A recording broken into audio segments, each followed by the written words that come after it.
There is a kind of stillness inside every great fighter. Goku has been chasing that stillness for most of his life, without ever knowing what it was called. In the long story of Dragon Ball, no power has felt more quiet or more sacred than the one called Ultra Instinct. It was never built on anger. It was not unlocked through loss. It was not something you reach by forcing your way forward. A technique spoken about in fragments, shown only in moments, and understood by almost no one who has ever tried to grasp it. And somehow, across a story that has stretched for decades, Goku becomes the one who touches it first. Not by becoming louder, but by becoming empty. This is not a story about transformations. It is not about bigger fights or higher numbers. It is about stillness, control, and the slow separation between body and thought. While others rise by holding on, Goku reaches something greater by learning how to let go. Welcome to Annie Brain. Let's get started. Section 1. The Quiet Beginning. How Whis first spoke of Ultra Instinct. Long before the silver eyes, long before the white hair and the calm aura that would one day shake the gods, there was a small purple planet floating in deep space. Beerus, the god of destruction, lived there. The planet looked nothing like a battlefield. Soft hills rolled across its surface. Strange, tall pillars rose from the ground. The skies stayed pale and gentle, and the whole place carried a quiet sense of peace that did not match the power of the being who called it home. Goku and Vegeta had come to this place to train. The arrangement was simple. Beerus slept most of the day. Whis, the calm angel who served as Beerus's attendant, taught the two Saiyans during their visits. Whis is one of the gentlest characters in the entire Dragon Ball series. He floats rather than walks. A tall staff with a small blue orb at the top rests in his hand at all times. His voice stays soft and polite, and he often smiles in a way that hides how powerful he truly is. Among the beings shown in Dragon Ball Super, the angels are the strongest ordinary class so far. They serve the Hakaishin, the gods of destruction, and they are stronger than the gods they serve. Whis has trained Beerus for a very long time, and so when he offers to teach Goku and Vegeta, the lesson carries a weight that is easy to miss at first glance. Early in the universe survival arc, around episode 82 of Dragon Ball Super, the training scenes look almost playful from the outside. Whis dodges Goku's punches without seeming to move at all. Vegeta swings hard and finds nothing where Whis used to be. The two Saiyans throw kicks, energy blasts, and full body rushes, and Whis simply steps aside as if the air itself is moving him out of the way. Goku grows frustrated. Vegeta grows more frustrated. They push harder and harder, and Whis keeps drifting just out of reach, smiling softly the whole time. After several rounds of failed attacks, Whis finally pauses to teach. He tells the two Saiyans that they are thinking too much. Every punch they throw has to first travel through the mind before it reaches the body. A small delay sits inside every single strike. The brain decides on the punch, the body follows the order, and only then does the blow land. Whis explains that this is the slowest way a body can move. The fastest way, the way the angels themselves move, comes when the body is allowed to act on its own, without waiting for the mind to give the order. A small but very important detail belongs in this stretch of the story. Whis does not yet call the technique by its full name. The early lessons describe only the idea of autonomous movement, of limbs deciding for themselves, of separating the acting body from the thinking mind. The formal name, Ultra Instinct, written in the original Japanese as Migate no Gokui, only enters the story later. The Tournament of Power is where the technique finally receives its title in front of the audience, when the Grand Priest and ringside commentary speak the name aloud. Back on Beerus's planet, the teaching is still only an idea taking shape. Goku and Vegeta hear the words. Neither of them can yet do what the words describe. The failures are the heart of these early scenes. Goku tries with everything he has. He calls on Super Saiyan Blue, the highest form he has reached at this point in the story. He charges at Whis with full power. The blue aura flares, his hair shines bright, the ground cracks under his feet. Whis sidesteps without effort. Vegeta watches and grits his teeth. When his turn arrives, the same thing happens. The Prince of all Saiyans throws his hardest blows, and the angel slips around them as if Vegeta is moving in slow motion. The lesson is clear and a little humbling. Power alone does not solve this puzzle. Speed alone does not solve this puzzle. Something deeper is needed, something the two Saiyans do not yet hold inside them. Whis takes the time to speak with each of them. He tells Vegeta that his thoughts are too loud. Every move Vegeta plans is shouted inside his own head before his body can carry it out. Vegeta listens, half angry, half curious. He has spent his whole life on pure will and pride. The idea that the will itself might be slowing him down is hard to accept. With Goku, the conversation is gentler. Goku listens openly. He always listens openly when someone with more knowledge is willing to teach. Listening and doing, however, are different things. Goku tries to empty his mind, and his mind keeps filling itself back up with the very thought of trying. Beerus watches from a distance most of the time. The god of destruction lounges on cushions, sometimes eating, sometimes napping, sometimes throwing a small comment at the training. Something quietly important is being shown about Beerus in these scenes. He has been Whis' student for a very long time, and even Beerus has not yet fully reached the state Whis is teaching. Whis says this openly. The detail lands hard. If a Hakaishin who has trained for ages cannot yet move without thinking, then the technique sits beyond the reach of normal training. It belongs to a different kind of existence altogether. These early episodes never push such moments too forcefully. The pacing stays slow and easy. Goku falls down. He gets back up. He tries again. Vegeta scolds himself in his own quiet way. Whis offers gentle tips and smiles through every failure. The peace of the training planet wraps around the lessons like a soft blanket. Something important is being shown without being announced as important yet. A seed is being planted long before the flower will bloom. A small detail in these training scenes becomes meaningful much later. Whis often talks about how the body and the mind should be treated as two different beings. He says that most warriors think of themselves as one whole, one body and one mind acting together. The angels do not think this way. To them, the body is its own being, with its own awareness, and the role of the mind is mainly to step aside. A mind that tries to control the body is a mind that slows it down. A mind that learns to be quiet is a mind that lets the body reach its full strength. This idea sits at the heart of every lesson Whis gives, even when he does not say so directly. Goku struggles with this more than the show admits at first. Goku's whole way of fighting has always been built on instinct already. He's the kind of warrior who feels the rhythm of a fight, rather than calculates it. So when Whis tells him to let his body decide for itself, Goku assumes he already knows how to do that. The early failures show that he does not. Goku's instinct is fast and loose, yet it still passes through his thinking mind. The state Whis is teaching reaches deeper. The thinking mind is not even part of the loop in that place. Vegeta's path is harder in a different way. Vegeta has built himself layer by layer on focus and effort. Every transformation he has earned has come from grinding out his own will against the limits of his body. The idea of letting go, of softening the grip, of stepping back from control, runs almost opposite to how he has lived his life. In these early training scenes, Vegeta does not simply fail. He resists the lesson itself. Pride sits inside him that will not bend, and the show treats this as an honest part of his character. Vegeta will eventually walk a different road, and the seed planted on Beerus's planet sprouts in him in another way altogether. That part of the story arrives much later. A quiet role belongs to the training planet itself. Its softness, its strange silence, the feeling of being far from Earth and far from the noise of normal life all set the stage for an idea that needs stillness to grow. The Dragon Ball series often uses faraway places like this to prepare its heroes for new ideas. King Kai's tiny world taught Goku the Spirit Bomb. The hyperbolic time chamber shaped Gohan's strongest moments as a young Super Saiyan. Beerus's planet now teaches both Saiyans the first hint of a power that lives beyond their kind. Each of these places shares the same quality of being separated from the world they will one day return to change. In the larger story of Dragon Ball Super, these training episodes do not yet make Ultra Instinct feel like a destined ending. The viewer learns about the technique slowly. No flashing visions of silver hair appear here. No swelling music announces a future power.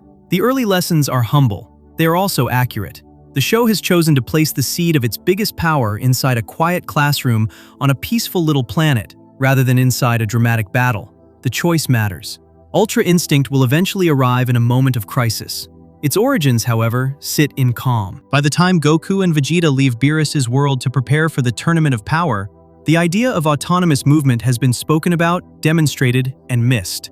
The two Saiyans return to Earth with stronger bodies, though without the inner shift Whis was describing. The lesson has been heard. The lesson has not yet been learned. A difference lives between those two things, and the difference will become the entire emotional center of the arc still to come. Whis lets them go without pressing the point. He understands that some lessons can only ripen through experience. Looking back at these early lessons with knowledge of where the story eventually goes, the gentle scenes on Beerus's planet take on a deeper softness. Whis was preparing both Saiyans for paths they could not yet see. Goku was being prepared for an awakening he could not yet imagine. Vegeta was being prepared for a refusal that would later define him. Even Beerus, watching from his cushions, was being shown that his own training still had a long road ahead. 3 different futures were being seeded in the same calm garden, and none of the 3 figures involved understood, in those moments, what was being placed inside them. The early Whis lessons are easy to overlook on a first watch. They feel like a side trip, a soft moment of training before the real story kicks in. Everything important about Ultra Instinct, however, begins right here. The shape of the technique, the philosophy behind it, the gap between mortal and divine that it tries to close, all of it is laid out gently on the floor of Beerus's planet. Goku does not understand it yet. Vegeta refuses parts of it already. Whis offers the lesson without pressure, knowing time will do the rest. The journey of Ultra Instinct begins with patience long before it ever shows itself as power. The first true step on the road is the willingness to stand still. Before we move on, if you're enjoying this analysis, please consider subscribing. It helps the channel tremendously. The seed has been planted on a quiet planet far from Earth, and the lesson Whis offered has been heard, if not yet held. The 2 Saiyans return home carrying an idea neither of them can yet act upon, and the show takes its time letting that idea ripen. Ahead lies the deeper meaning hidden inside the technique's true name, the words spoken in the original Japanese, and the philosophy that turns body and mind into 2 separate beings learning to move in quiet harmony. The next stretch of the journey steps softly into the heart of what Ultra Instinct truly means. Section 2. The meaning hidden inside the name. The technique has a name that does not translate cleanly into English. In the original Japanese, the words spoken by Whis and later by the Grand Priest are Migate no Gokui. 2 pieces sit inside this name, and each piece carries a meaning of its own. Together, they describe a way of being that the rest of the world has come to call Ultra Instinct. The first piece, Migate, has an everyday meaning that surprises many fans when they first hear it. The word in normal use means selfish, or doing things one's own way without asking permission from others. A child who refuses to share a toy might be called Migate. A person who acts without considering the people around them might be called Migate. The word carries a slightly playful edge in casual speech. So at first glance, naming a sacred fighting state with a word that means selfish feels almost like a small joke. Below the surface, however, lives a deeper meaning. The word Migate can also be read in a way that points to a more literal sense. The body acting on its own, the body moving by itself, the self that moves without being commanded. In this reading, the technique becomes self-driven in a quiet and honest way. The body does what the body decides to do, and the rest of the person follows along. Another piece, Gokui, means the heart of the matter, or the deepest secret of a teaching. Old martial arts schools in Japan use this word for the highest lesson, the final teaching that masters pass down only to their most trusted students. So, Migate no Gokui can be understood as the deepest teaching of self-driven movement, or the secret of the body that moves on its own, or the inner heart of acting without command. English took a different path with the localized name. The chosen translation became Ultra Instinct, which captures part of the idea while losing most of the gentle layering hidden inside the original. Instinct in English carries a feeling of raw animal reaction, of fight or flight, of acting without thinking in a fast and primitive way. The Japanese name reaches in another direction. The original points to a kind of stillness, a kind of trust, a quiet agreement between body and mind that lets the body lead. Whis spends a good deal of his teaching trying to explain this gap. Most beings, he says, treat their body and their mind as one single thing. A person decides to throw a punch, the body throws the punch, and the person calls the whole motion their own. Whis offers a different view. The body and the mind are 2 beings, sharing one form. The mind has its work, and the body has its work, and the 2 should not get tangled in each other's business more than they have to. In a normal fight, the mind sees the danger first. The mind decides what to do. The mind sends an order down to the body carries out the order. 4 steps. Each step takes a small slice of time. Across thousands of strikes, dodges, and counters, the gap between a thinking fighter and a non-thinking fighter becomes huge. The angels, Whis says, do not work this way at all. Their bodies see the danger and respond on their own. The mind never enters the loop. The mind is free to be quiet, to watch, even to drift, while the body keeps the body alive. At the heart of the technique sits a simple philosophy. Emptiness leads to perfection of motion. A noisy mind is a slow mind. A slow mind is a slow body. A quiet mind allows the body to act at the speed it was always capable of reaching. The state is called selfish because the body, in a sense, has stopped asking permission. The body has become its own master.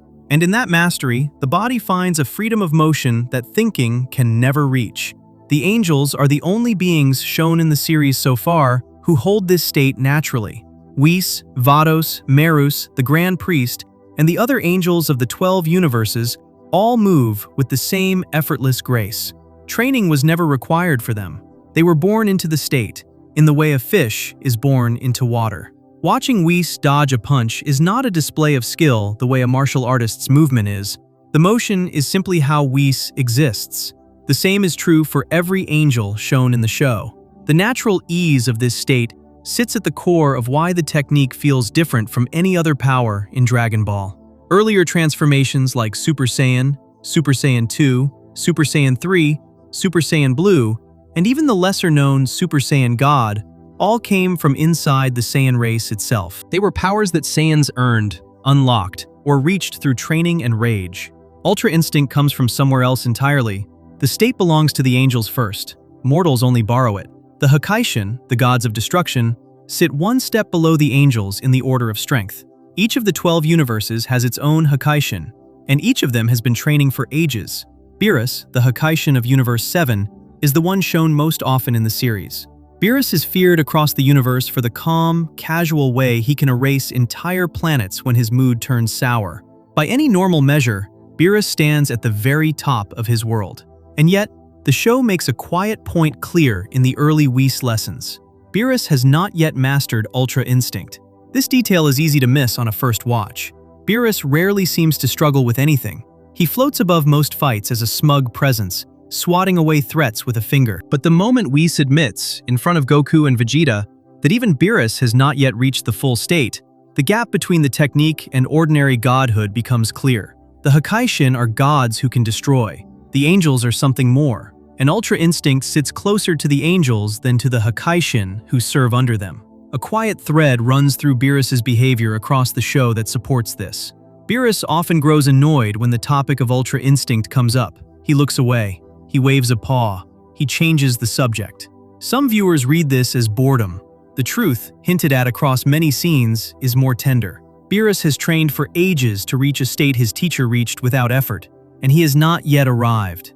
A small ache lives inside that gap, even for a god. Vegeta picks up on this almost immediately. From the very first lessons on Beerus's planet, Vegeta seems to sense that the path of Ultra Instinct is not the right path for him. The technique asks the user to soften, to let go, to step away from the work of will. Vegeta has spent every breath of his life leaning into will. The pride he carries works as the engine of who he is. Asking him to set that engine aside feels almost like asking him to stop being Vegeta. He listens to Whis politely enough. He tries the lessons. But somewhere inside him, a quiet refusal is already forming. Goku takes the opposite stance. Goku has always been the kind of fighter who lets the rhythm of a battle move through him. He fights with feeling more than with planning. So the idea of letting his body lead seems to come more easily to him at first. The early lessons fool the audience a little here. Goku appears as if he is the natural fit for the path Whis is describing. The truth, shown later, is more complex. Goku's instincts are fast and warm. The state Whis is teaching reaches somewhere quieter. The state runs cool. The state runs silent. The state holds no feeling at all in the moment of action, only the result of feelings that have been put aside. The philosophy of the technique reaches into many older ideas from the real world. Many martial arts traditions in Japan and across Asia speak of a similar state. Mushin, sometimes translated as no mind, describes a sword fighter whose blade moves before fear can reach the mind. Wu Wei, an idea from old Chinese thought, describes action that flows naturally without forcing. These older ideas almost certainly shaped the design of Ultra Instinct in the show. The series does not point this out openly, yet the influence sits inside the technique like a quiet inheritance. Dragon Ball Super takes these old ideas and makes them physical. Older traditions speak of the no-mind state as a way of training, a goal to aim for during a long lifetime of practice. The series takes the same idea and turns it into a visible, glowing power with silver hair and a sky-cracking aura. The poetry sits inside the literal form. The body that moves on its own becomes a body that shines. The mind that grows quiet becomes a mind that pushes the user past the limits of mortal flesh. One more layer is worth holding gently. The name Migate no Gokui carries a small warning hidden inside it. The body that decides for itself is also a body that may not always agree with the heart. A user who reaches the state must be willing to let parts of themselves fall away in the moment of fighting. Anger has to fall away. Fear has to fall away. Even love, in the moment of action, has to be set down quietly. Goku will struggle with this part for a long time across the story. His love for the people around him is so warm and so wide that quieting it, even briefly, feels almost wrong to him. The journey of Ultra Instinct becomes the journey of learning when to feel everything and when to feel nothing at all. By the time the Tournament of Power begins, none of this philosophy has fully settled inside Goku or Vegeta yet. They have heard the words. They have seen the smile on Whis' face when he dodges their punches. They have learned the name in pieces. The full meaning, the full weight of what the technique asks, will only land in the heat of a real fight. The gentle classroom on Beerus's planet has done what it could. The next teacher will be a battle. Before we move on, if you're enjoying this analysis, please consider subscribing. It helps the channel tremendously. The name has been opened gently, layer by layer, and the philosophy at the heart of Ultra Instinct has been laid out without rush. The body that moves on its own, the mind that learns to be quiet, and the gap between Hakaishin and Angel have all been drawn in soft strokes. Ahead lies the moment when these ideas leave the classroom of Beerus's planet and step into a fight that will shake the heavens themselves. The Tournament of Power is waiting. A wounded Goku stands at its center, and a giant ball of silver light is about to change everything. Section 3. The Spirit Bomb Moment. Goku's first awakening against Jiren. The Tournament of Power had been running for hours by the time the moment arrived. The arena floated in a dark void, suspended above nothing, its white floor cracked and broken in dozens of places from the long fighting. 8 universes had been pulled into a contest where survival meant existence itself. The losing universes would be erased. The winning universe would walk away whole. By this point in the tournament, much of Universe 7's team had already fallen, and the warriors still standing were running on the edge of what their bodies could give. Goku had been fighting Jiren, the strongest mortal of Universe 11. Jiren was unlike any opponent Goku had faced before. He stood tall and silent, dressed in the gray and red uniform of the Pride Troopers, his eyes calm and almost sad behind a mask of total focus. He did not boast. He rarely spoke. He moved with a stillness that felt closer to a mountain than a fighter. Every punch Goku threw seemed to land on something that did not move. Every blast Goku fired faded against him without effect. Through the long fight, Goku had cycled through every form he had. Super Saiyan, Super Saiyan 2, Super Saiyan 3, Super Saiyan God, Super Saiyan Blue, even the Kaioken layered on top of Blue. None of it had been enough. Jiren stood through all of it. Goku's body had begun to slow. His aura flickered. His breathing had grown heavy. Around the arena, the warriors of Universe 7 watched with a fear that did not need to be spoken. If Goku could not push past Jiren, no one in their universe could. In this moment, Goku reached for the oldest technique he knew, the Spirit Bomb. The attack went all the way back to King Kai's lessons during the Saiyan Saga, when Goku was still only a young man learning what it meant to fight beings from the stars. The Spirit Bomb borrowed energy from every living thing willing to give it. Goku had used it against Vegeta long ago, against Frieza, against Kid Buu. The technique was almost sacred to him. The technique belonged to a kind of fighting that asked the world itself to lend its strength. Goku raised his hands. The arena had no living things to draw from in the usual way, so the energy came instead from the warriors of Universe 7 and from his own life force pushed past safe limits. The blue sphere above his head grew larger and larger. The light spread across the dark void of the tournament space. Beerus watched with quiet attention from the stands.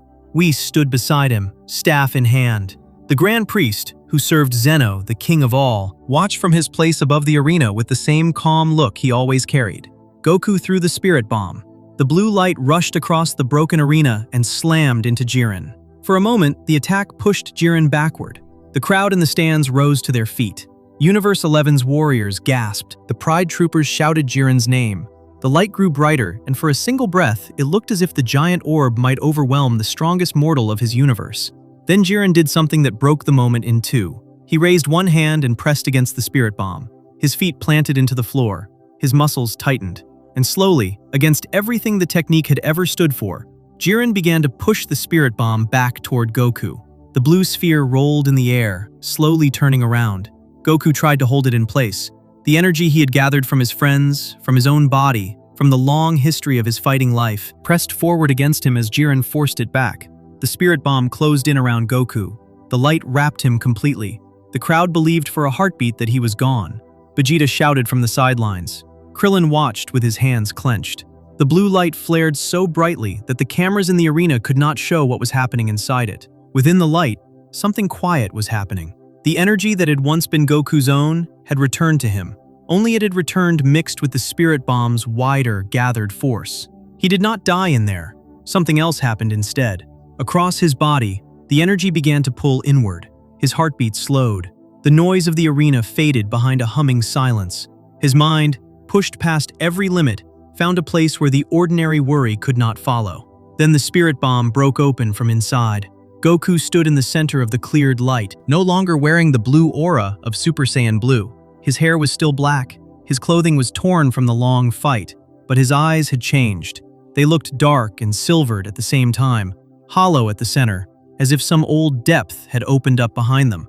A faint white shimmer flickered around his body, less like an aura and more like steam rising off a quiet lake. The flame of the change did not roar the way past transformations had.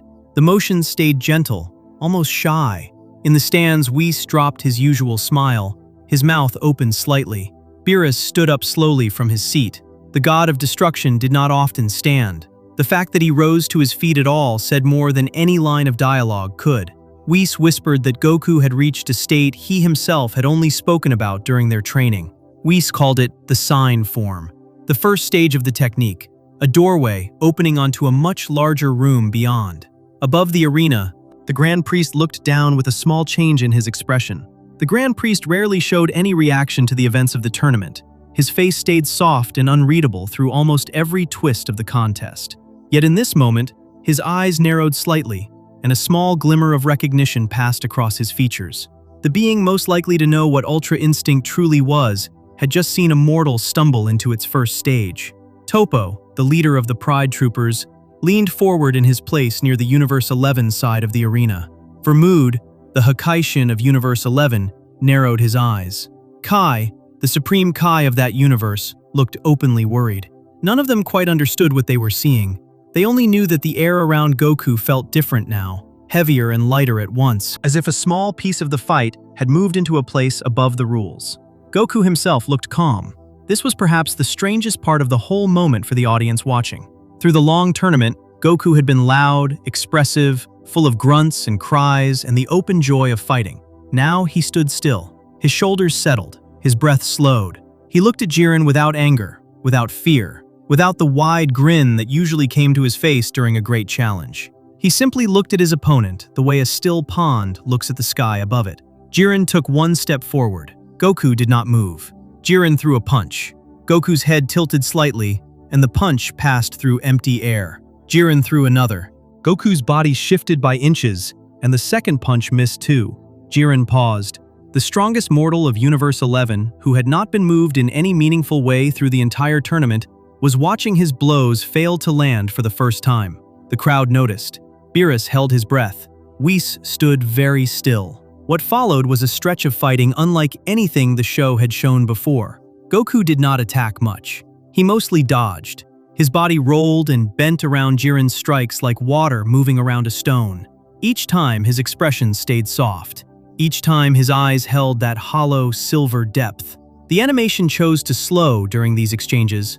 The music dropped to a near whisper. The arena seemed to hold its breath. The show was teaching its audience in real time that this new state was something different from every form Goku had ever held. In the stands, the commentary captured the moment in honest, small reactions. Beerus said the words, "Ultra Instinct," out loud, with a kind of awe in his voice. Whis confirmed that this was indeed the technique he had been teaching.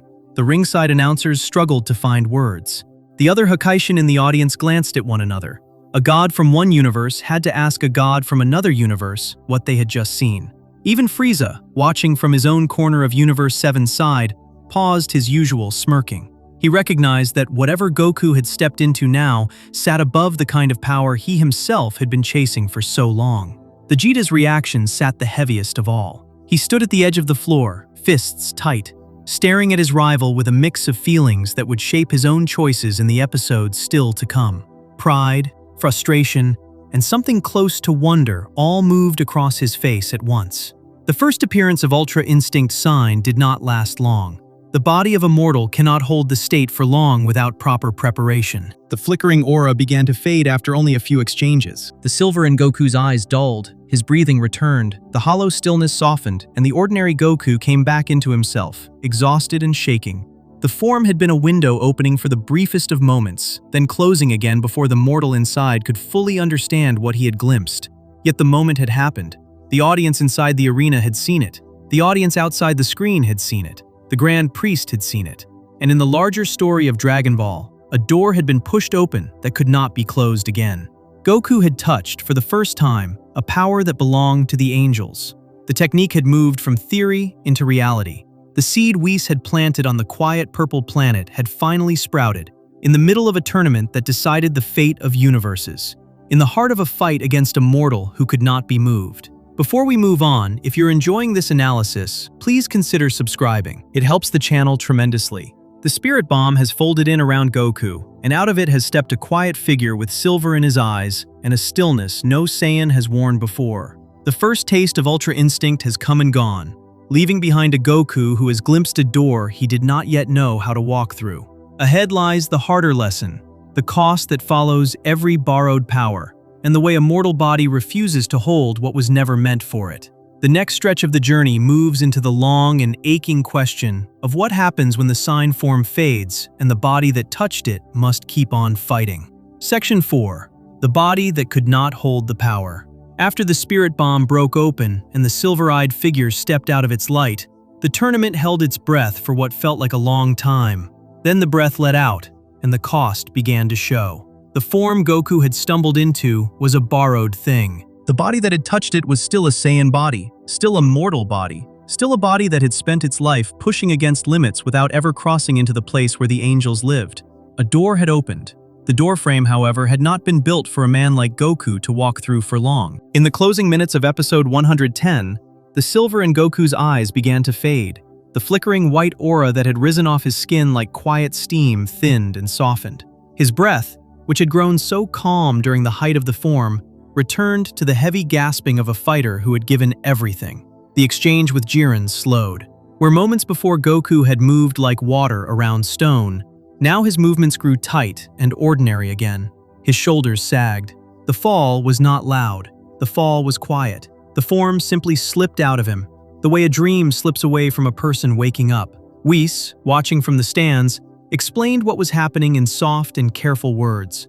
The technique demanded a body that could hold its own weight. A mortal frame, even a Saiyan frame trained to its highest peaks, was never meant to carry the state for long. Each second inside Ultra Instinct cost Goku something that had to be paid back. The longer he held it, the steeper the price. The angels carried the state effortlessly because their bodies had been shaped for it from birth. Goku's body had been shaped for fighting Frieza, for holding Cell to a draw, for matching Buu and Beerus. A wider weight had now landed on a frame that was already near its limit. The fight against Jiren paused after the form faded. Goku stood, breathing hard. Jiren looked at him with the same calm, almost sad eyes the Pride Trooper always carried. The two of them had stepped briefly into a place that mortals rarely visited, and now they had both returned to the floor of the broken arena with their bodies aching and their stamina low. Other matchups around the arena pulled the camera away. Universe 7 still had warriors fighting. Universe 11 still had Topo and Dispo on the floor as well. The tournament could not stop simply because one fighter had glimpsed a divine state. In the episodes that followed, Goku tried again to reach the form. Each time, the path proved harder than the last. The state was not a switch he could flip. The state was a bird that had to land on his shoulder, and the bird only landed when his mind was quiet enough not to scare it away. Several times during these middle episodes, Goku closed his eyes, slowed his breathing, and waited for the silver to return. Several times, the silver did not come. The bird stayed in the trees.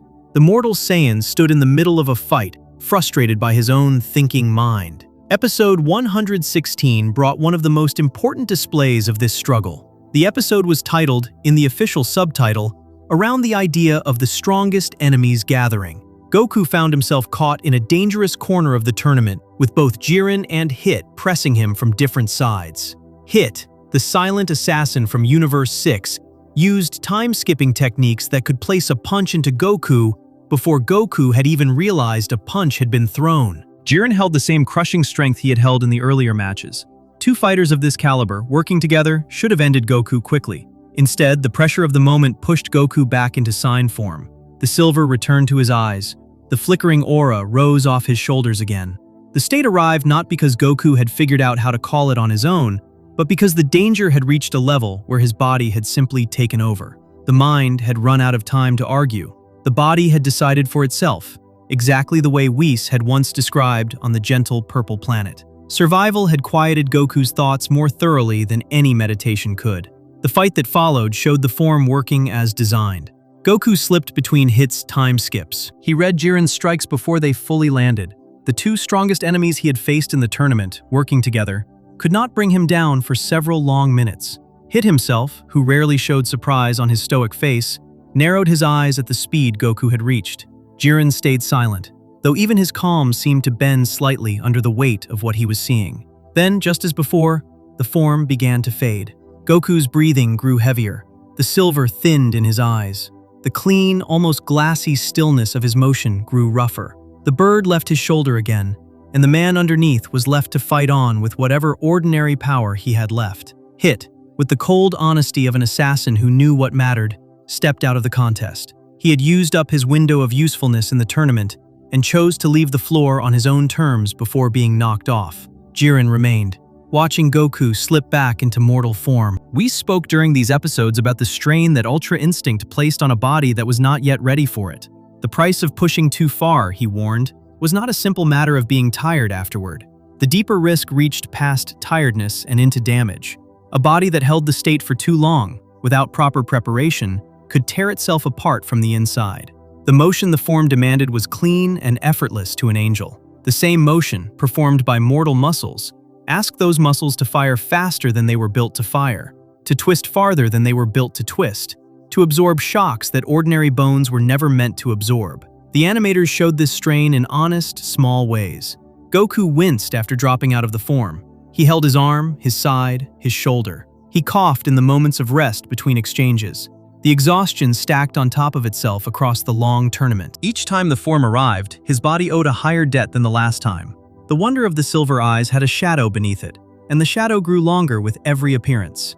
Beerus, watching from the stands, kept his usual sharp tone in his comments, though something deeper sat behind his words.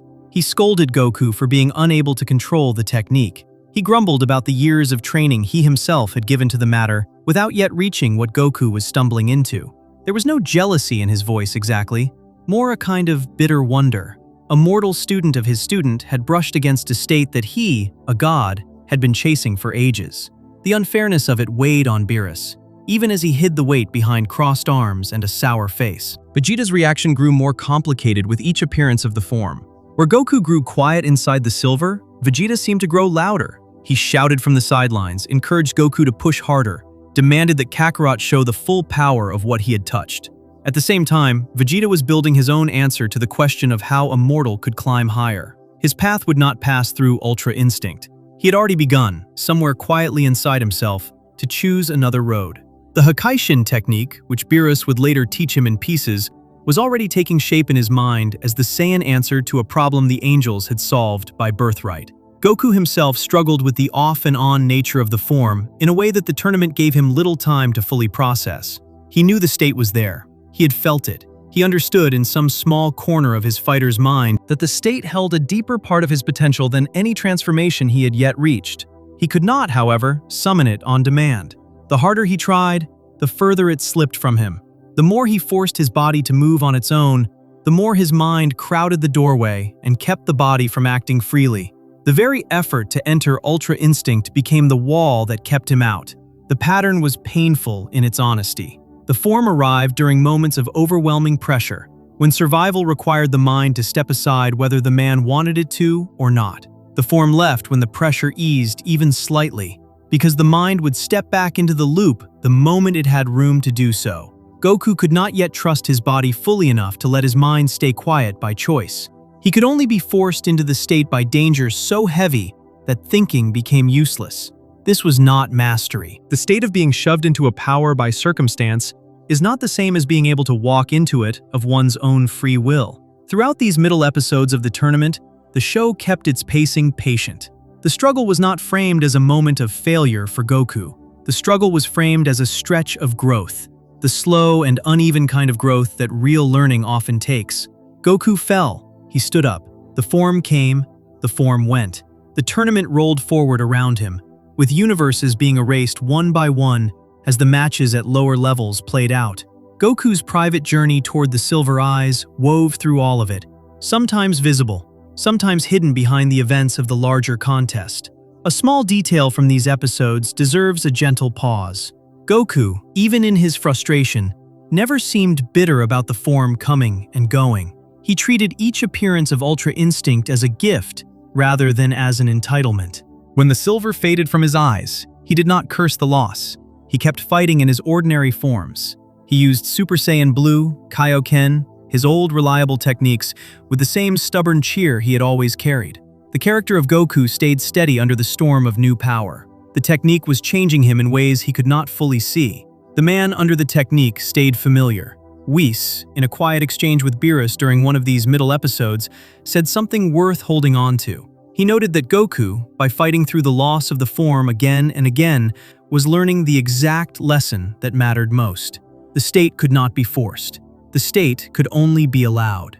Each time Goku tried to grab the form and failed, he was learning, slowly and painfully, what it felt like to grab and miss. Each time the form came on its own and then slipped away, he was learning what it felt like to have it without holding it. Both lessons were necessary. Neither lesson could be skipped. By the closing stretch of the tournament, with most universes already erased and only a small handful of fighters left on the floor, Goku had touched sign form several times and lost it several times. The body that could not hold the power had, in its honest way, taught him things that no perfect first attempt ever could have. He was tired in a deep place, and yet underneath the tiredness, something steady was forming. A floor was being laid. A foundation was being built. The state was waiting, just beyond the edge of his reach, for the moment when his mind would finally fall quiet of its own choice, rather than by force. Before we move on, if you're enjoying this analysis, please consider subscribing. It helps the channel tremendously. The sign form has come and gone like a tide, leaving Goku tired in body and steadier in spirit, while the warning Whis spoke gently behind every appearance has settled deeper into the story. The lessons of borrowing what cannot yet be held have done their slow and patient work, even as the cost of each glimpse has grown heavier. Ahead waits the longest night of the tournament, the moment when the floor itself feels ready to give way, and the silver that has only flickered before finally settles into a calm and complete light. The next stretch of the journey moves into the night, when Goku's hair turned the color of the moon and the fight changed forever. Section 5. The Silver Eyes. The mastered form arrives. The closing stretch of the Tournament of Power had thinned the floor down to only a few fighters. Most of the universes had already been erased. The arena stood mostly empty now, its broken white tiles spread out under a dark void that held no stars. Only a small handful of warriors remained on their feet. Universe 7 had Goku, Frieza, and Android 17. Universe 11 had Jiren standing alone, his teammates already gone. The contest had narrowed to its sharpest point, and every choice from here would shape the fate of 2 whole universes. Episode 129 opened with Goku and Jiren staring at each other across the broken floor. The two of them had fought through so much already that their bodies looked like they were running on something past stamina, on pure, stubborn will, on the kind of late-night energy that fighters find when they have nothing left to lose.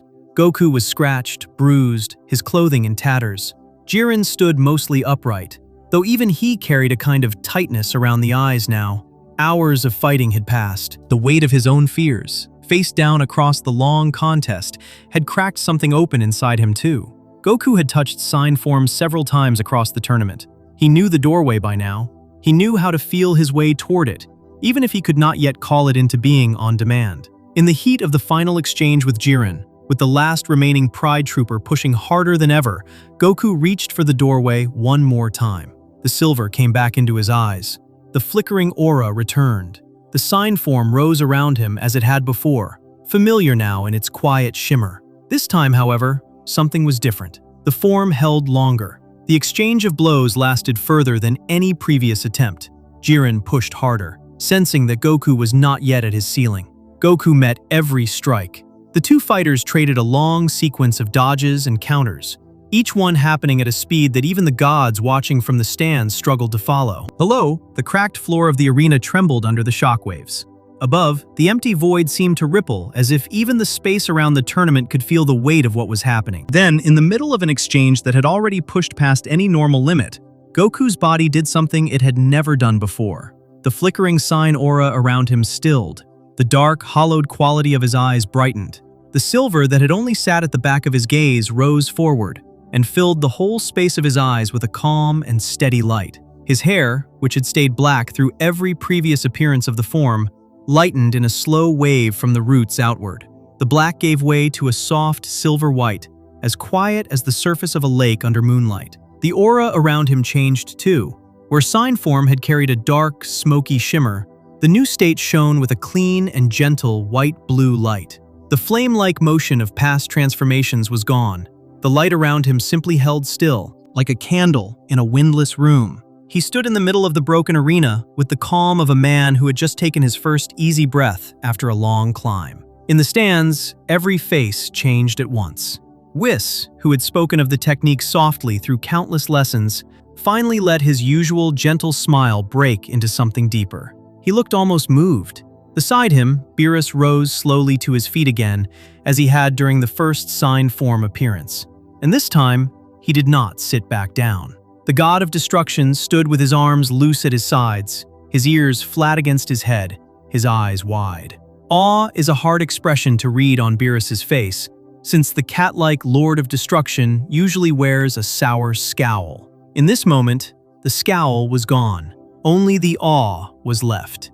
Above the arena, the Grand Priest, who had watched the entire tournament with the calm look of a teacher grading a test he already knew the answers to, allowed the smallest of smiles to touch his face. The Grand Priest is one of the most powerful beings shown in Dragon Ball Super, the father of all the angels, the being who served Zeno, the king of all, directly. His reactions during the tournament had been minimal.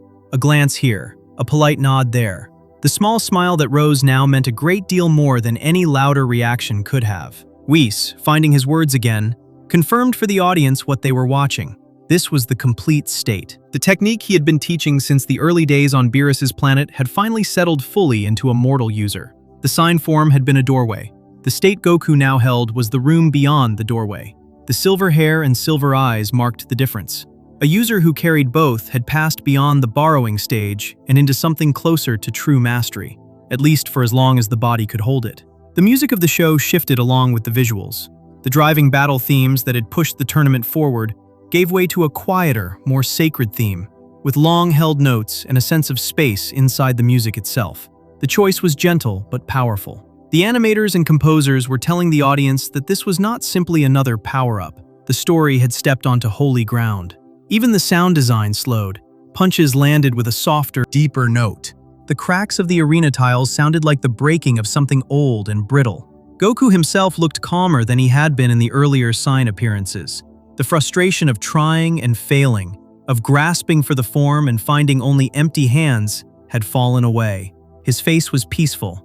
Not blank, peaceful. There is a difference between an empty face and a settled face, and the animators chose the settled one.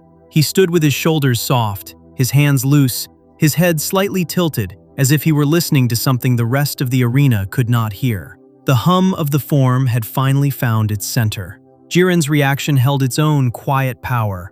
The strongest mortal of Universe 11 had stayed calm through almost every twist of the long tournament. The Pride Trooper had faced gods, kings, fighters from across all 12 universes, and the Spirit Bomb itself, with the same flat and tired stillness. Now, looking across at Goku in the silver light, Jiren's mouth tightened. Something close to fear, or perhaps closer to recognition, moved across his face. He had spent his life standing as the strongest of his universe. The being in front of him had stepped, however briefly, into a class above that. Around the rest of the arena, the watching gods and Kais murmured. The Hakaishin from other universes, who had seen Beerus train for ages without reaching the state, looked at one another with a kind of disbelief. A mortal had done what most of them had not yet managed. The order of the multiverse seemed to wobble for a moment under the weight of this single fact.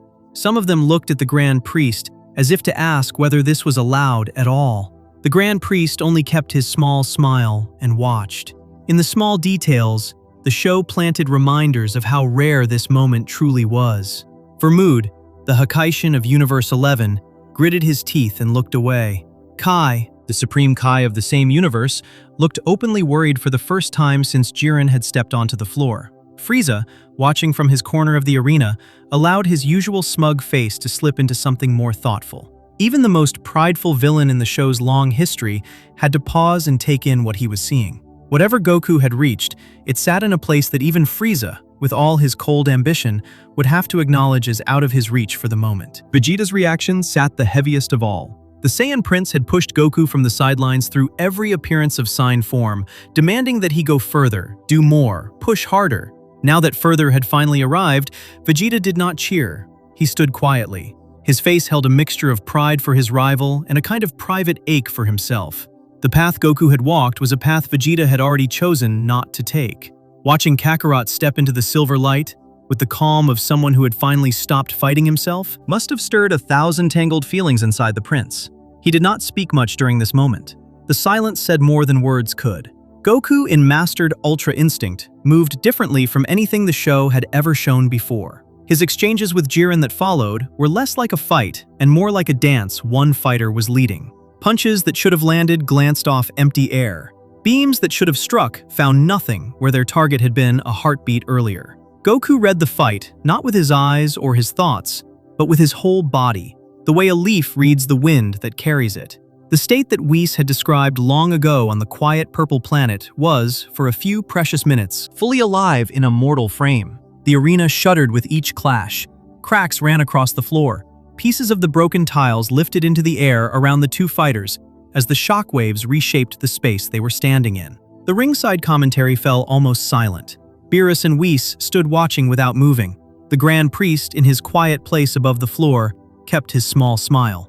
The lords of two universes were watching their shared assumptions about the order of strength be quietly rewritten by a Saiyan farmer from Earth. The body of mastered Ultra Instinct, however, was still a borrowed body in a deeper way.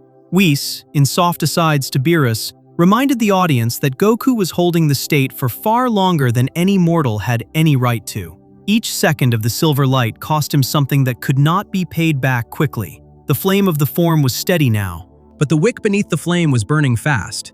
The piece on Goku's face hit a clock that was running down toward zero. Even so, for these few minutes inside episode 129, the technique that had begun as a quiet lesson on a peaceful purple planet stood fully revealed. The silver hair, the silver eyes, the calm white-blue aura, the still and patient face, the body that moved before the mind could speak. Every piece Whis had described long ago was now visible in the middle of a tournament that decided the fate of universes. The seed had become a tree. The doorway had become a room.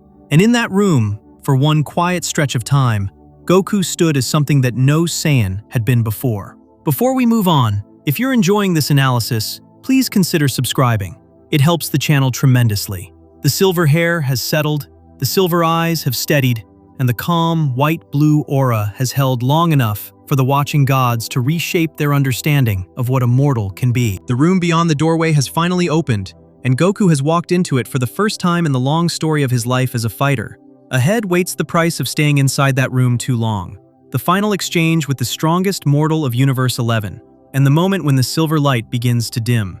The next stretch of the journey moves into the closing rounds of the tournament, where the decision belongs not to one warrior alone, but to the steady efforts of the few who remain. Section 6. The final clash with Jiren. The silver light around Goku had held for several long minutes by the time the final exchange truly began. Mastered Ultra Instinct had settled into him in a way that felt less like a transformation and more like a remembering, as if his body had always known this state and had simply been waiting for the right night to step into it.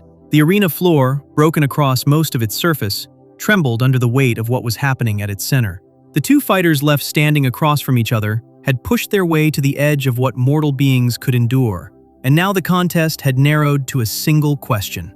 Could Goku, in the heart of the silver light, finally bring down the wall that Jiren had been through the entire tournament? Jiren did not stay still under the new pressure. The strongest mortal of Universe 11 had spent the long fight standing as a mountain, immovable and silent, and now that mountain was finally beginning to crack. Goku's strikes in mastered form passed through Jiren's defenses for the first time. A punch landed clean, a kick connected. Jiren was driven backward across the broken arena, his feet skidding through cracks in the white tile, his face holding a look that the audience had not yet seen on him through the entire tournament. The look was not fear exactly.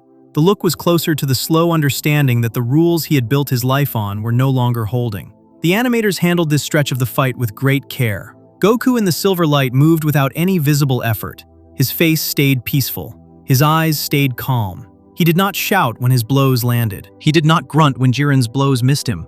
The whole exchange carried an eerie stillness in the middle of all its violence, as if the loudest fight in the show's history had stepped briefly into a quiet church. Around the arena, the watching gods and Kais leaned forward without speaking. Whis kept his hands folded around his staff. Beerus stood with his arms loose at his sides. The Grand Priest, far above, kept his small and quiet smile. Across several long exchanges, Goku pushed Jiren to a place the Pride Trooper had not expected to see again. Jiren had spent his whole life as the strongest in his universe. He had carried that weight as both a shield and a chain. The shield had protected him from the question of what would happen if he ever met someone who could match him. The chain had bound him to a kind of loneliness that had hardened into the silent calm everyone now mistook for peace. Goku, in the silver light, was shaking that chain loose. Each clean strike cracked the calm a little more. Each missed punch from Jiren's side pulled the wall around him a little thinner. Then Jiren did something that the audience had been waiting all tournament to see. He reached past the strength he had shown across every previous round and pulled up something deeper. The aura around him, which had been a steady red through most of the contest, deepened into a fiercer, brighter red that spread out from his body in a way that felt almost desperate. The fight had pushed him to a place where pride alone could not carry him any further. He was, for the first time in the tournament, going past the level he had been comfortable with. The strongest mortal of Universe 11 was no longer fighting from a position of certain strength. He was fighting from a place that mortal beings rarely admit to occupying, the place where giving everything is the only thing left to do. The exchanges that followed were among the most visually striking the show had ever produced. Punches blurred. Energy beams cut across the arena in long lines of light. Pieces of the floor lifted into the air around the two fighters and shattered into dust. The void above the arena rippled and warped under the weight of the shockwaves. At one point, the show pulled the camera far back to show how small the two fighters looked inside the storm of energy they were producing.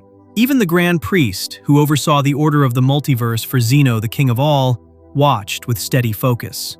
Yet inside the storm, the silver light around Goku began to flicker. The clock that had been quietly running down all this time was now reaching its last minutes. Whis, watching from the stands, said softly that Goku was reaching the limit of what a mortal body could hold. The mastered form was not designed to last forever, in a frame that had not been built to carry it. The peace on Goku's face stayed steady, but the aura around him grew uneven. The silver in his hair brightened in moments and dimmed in others. The smooth motion of his body kept its grace, though something underneath it was being slowly used up. The final blows between Goku and Jiren landed with a weight that the show framed almost gently. Goku threw what would be his last full strike in the silver light. Jiren met it with everything he had left. The two of them collided in the center of the arena, and the impact pushed both of them backward across the floor. When the dust cleared, Goku stood in the middle of the broken tiles with his silver hair fading slowly back to black. The mastered form, which had held longer than anyone had expected, finally gave out. The body that had reached so high could not stay there any longer. Goku dropped to his knees, his breathing rough, his arms hanging at his sides. Jiren was hurt now. He stood across the arena with his uniform torn, his stance shaken, his eyes wide with the new understanding that he had been pushed past every limit he had ever known. Yet Jiren was still standing. The fight had taken its toll, but he was not finished. And here, in the closing minutes of the tournament, the show made a choice that many fans still talk about to this day. The decision of the contest would not belong to Goku alone. The decision would belong to the warriors of Universe 7 who remained on the floor, working together, doing what no single fighter could finish on his own. Frieza stepped forward first. The cold tyrant from Universe 7's old saga had spent the whole tournament playing a careful game, picking his spots, biding his time. Now, with Goku exhausted and Jiren still standing, Frieza chose to enter the final exchange. He flew at Jiren with everything he had, his golden form blazing around him. He did not need to win for himself. He needed only to keep Jiren from finishing Goku and Universe 7 before the seconds of the tournament ran out. Then came Android 17, the quiet ranger from Universe 7, who had spent most of the tournament fighting at the edges, away from the spotlight that Goku and Vegeta usually carried, stepped forward with his hands open and his eyes steady. Android 17 had been the calmest fighter on the team through the whole contest. He had not chased glory. He had not pushed for the loudest moments. He had simply done his job, again and again, with a kind of quiet competence that the louder Saiyans rarely showed. Now, in the final stretch, his time had arrived. The closing minutes of the tournament showed the three of them working together. Goku, his mastered form gone, fought on with the ordinary forms he had carried for years. Frieza pressed Jiren with the cruelty he had honed across a long life of conquest, only now turned, for once, to the side of Universe 7's survival. And Android 17 used the calm of his energy and the patience of his ranger's mind to find the exact moment when the contest could be ended. Frieza wrapped Jiren in a binding hold, pouring his energy into keeping the Pride Trooper in place, even as the strain on Frieza's own body burned at him. Goku, finding one last reserve, joined Frieza in the press, the two of them holding Jiren together long enough for the final piece to fall into place. And Android 17, with the calm of a man who had spent the whole tournament saving his strongest moves for exactly this need, fired the deciding blast that pushed Jiren off the arena floor and out of the contest. In a different version of these closing moments, the show emphasized that 17 had also taken a self-sacrificing hit earlier in the round, only to survive it through his android nature, leaving him as the final standing fighter when the tournament ended. The final whistle of the contest sounded. Universe 11's flame went out. Jiren, the strongest mortal of his universe, lay outside the arena, his face holding a look that mixed exhaustion with something close to peace. He had been pushed past himself. He had also lost. The two truths sat side by side without canceling each other out. Toppo and Dispo, his fallen teammates from earlier in the tournament, came to him in a rush of words and quiet tears. The Pride Troopers had not won the contest, but they had finally cracked the shell around their strongest member. Even in defeat, something inside Jiren had begun to soften. Goku, kneeling on the broken floor, looked up at where Jiren had been pushed off. The fight was over. The silver light was gone. The technique he had stepped into had given everything it could give in this contest, and now the body that had borrowed it was paying its long debt. He was tired in a way that even Saiyans rarely admitted to, and yet, on his face, was the soft smile he had always worn after a great fight. Goku had never been the kind of warrior who needed to win alone. The closing of this tournament, with Frieza and 17 sharing the final work, suited him in a deeper way than a solo victory ever would have. Above the arena, the Grand Priest spoke quietly to Zeno and to the audience. The contest had been decided. Universe 7 would be spared. Goku, in his exhausted state, did not even rise to celebrate. He sat down hard on the floor of the broken arena. Frieza, still alive and still himself, stood off to the side, with the small, twisted satisfaction of a being who had played his cards exactly right. Android 17 stood quietly in the middle of the floor, his hands at his sides, the last of Universe 7's fighters left standing. The final use of his wish, granted by the Super Dragon Balls for being the last fighter on the floor, became a quiet act of mercy. Android 17 chose to bring back the universes that had been erased through the long tournament. The deepest weight of the contest was lifted. The lost worlds returned. The other universes, who had watched their fighters fall and their existences end, blinked back into being as if waking from a dream. The choice fit Android 17 perfectly. The Quiet Ranger, who had asked for nothing through the whole tournament, gave back everything that had been taken. Mastered Ultra Instinct had done its part. It had held long enough to push the strongest mortal of Universe 11 to a place he had never been pushed to before. It had cracked Jiren's shell. It had made the final exchange possible. It had not, however, finished the contest on its own. The technique had carried Goku into a room he had only glimpsed before, and then it had quietly stepped back to let other warriors close the door behind him. The lesson sat softly inside the victory. Even at his highest reach, Goku had needed the people standing beside him to bring the long night to its end. Before we move on, if you're enjoying this analysis, please consider subscribing. It helps the channel tremendously. The arena has gone still, the silver light has faded, and the closing of the tournament has come not from one fighter alone, but from the steady efforts of the few who remained. The Pride Trooper has been moved at last, his shell cracked open by a single mortal in silver, while a quiet android has gathered the universes back into being with a wish that asked for nothing in return. Ahead waits the long quiet that follows great fights, the strange silence of returning home, and the painful truth that powers borrowed in storm cannot always be summoned in calm. The next stretch of the journey moves into the months and the films that came after the tournament ended, where the silver light proved harder to find than ever. Section 7. The Long Silence. After the tournament, the quiet that came after the Tournament of Power had a strange weight to it. The contest had ended with Universe 7 still standing, the lost universes restored through Android 17's wish, and the warriors of Earth returning home to a world that had no idea what they had just been through. From the outside, life resumed. The Capsule Corporation building still stood in West City. The training grounds at Goku's small house in the mountains were quiet again. Chi-Chi was glad to have her husband home. Goten and Trunks went back to playing. The gods returned to their distant realms. The cosmic stakes that had held the universe in their grip for so many episodes loosened, and the show stepped into a softer pace. Goku had been changed by the tournament in ways that did not show clearly in his daily life. He still smiled easily. He still asked for food in heaping plates. He still played with his grandchildren, sparred lightly with Vegeta, and sat on the porch of his small mountain home with his usual cheerful manner. The man was still the man. Underneath, however, something had been shifted that he could not quite name. He had touched a state that belonged to the angels. He had stood, for a few minutes, in a place that even Beerus had not yet reached. And now, with the tournament behind him, he was a Saiyan trying to find a quiet doorway back into a room that he had only ever entered through storm. The early scenes after the tournament showed Goku trying to call up Ultra Instinct on his own. He sat in meditation. He ran through forms. He sparred with Vegeta and pushed himself to the edge of his stamina, hoping that the pressure of a hard fight might invite the silver light back into his eyes. None of it worked. The form did not come.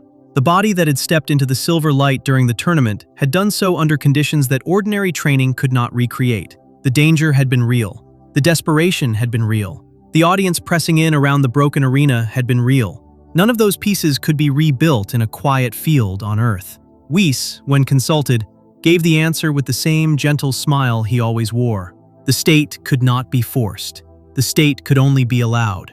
Goku had touched it twice during the tournament, because his body had been pushed past the point where his mind could keep arguing. In the calm of ordinary life, his mind had stepped back into the loop. The thinking part of him had returned to its usual seat, and as soon as the thinking mind had taken back the controls, the body had quieted into its old rhythms. The doorway had not been locked exactly. The doorway had simply gone soft and shy in the way doorways often do when no one is in a hurry to find them. Goku found this difficult to accept at first. Across the long history of Dragon Ball, he had always been the kind of fighter who could earn a new power through enough training. He had reached Super Saiyan through grief and fury after Frieza killed Krillin. He had reached Super Saiyan 2 through the long crucible of the Cell games. He had earned each new step on his ladder by working hard and refusing to stop. The state of Ultra Instinct, however, did not work that way. The state was not a height to be climbed. The state was a depth to be settled into. And the work of settling, for a fighter who had spent his life climbing, was strange and slow. The films that bridged the gap between the Tournament of Power and the next major arc helped show this struggle. The Broly film in particular gave Goku a fight against an opponent of almost limitless raw power. And during that fight, Goku did not reach for Ultra Instinct at all. He stayed in his familiar forms, in Super Saiyan Blue, in Super Saiyan God, and used the power he could control rather than reaching for the power he could not. The decision was honest. Goku knew that the silver light was beyond his reliable summons. He chose to fight with what he had, rather than fail to call something that would not come. The Broly film deserves a closer look in this stretch, since it sits as one of the clearest pieces of canon evidence for how Goku handled the silence around Ultra Instinct. The film, released in late 2018, was overseen directly by Akira Toriyama and is considered part of the official storyline. The plot brought Broly and his father Paragus into Goku's life, two Saiyan survivors who had been stranded for decades on a harsh planet far from the rest of the galaxy. Broly himself carried a power that grew steadily through the fight, and the contest pushed Goku to his absolute limit across a long stretch of mountain terrain in the icy wastes. Through every stage of the fight, Goku stayed inside Super Saiyan and Super Saiyan Blue. He never reached for the silver light. He fought with the forms he could trust, and when those forms proved not enough, he and Vegeta combined into Gogeta, rather than chasing a power that was not coming. The choice was honest in a quiet way. The strongest mortal of Universe 7 had learned, through the lessons of the tournament, that calling for a power that did not answer was a worse mistake than fighting steadily with the power he already held. This humility was new for Goku in a quiet way. The fighter who had once charged headfirst into every challenge had learned, through the painful lessons of the tournament, that some doors do not open simply because a person knocks loudly. The path of Ultra Instinct demanded patience. The path demanded the kind of slow, listening practice that did not suit the noisy and joyful style of training Goku had spent his life inside. He sat with this lesson uncomfortably. He did not always like it. He kept trying. Vegeta, during this same stretch of time, took a different road. The Saiyan Prince had decided during the tournament that the path of Ultra Instinct was not for him. He did not want to silence his pride. He did not want to soften his will. The engine of who he was ran on focused intent, on the loud inner shout of a warrior pushing against limits. The angel path of quiet mastery felt like asking him to stop being himself. So Vegeta turned, instead, toward Beerus. The god of destruction, who had not yet fully mastered Ultra Instinct, was happy to teach the Hakaishin technique to a student willing to walk that road. The quiet rivalry between the two Saiyans deepened during this period. Goku chased the angel path. Vegeta chased the Hakaishin path.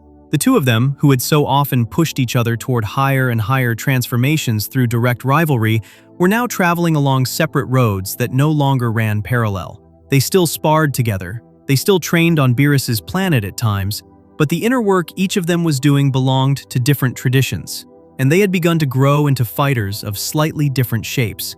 The respect between them stayed strong. The differences between them grew clearer. The years after the Broly film, in the wider published canon, also showed Goku spending stretches of time on Beerus's planet again.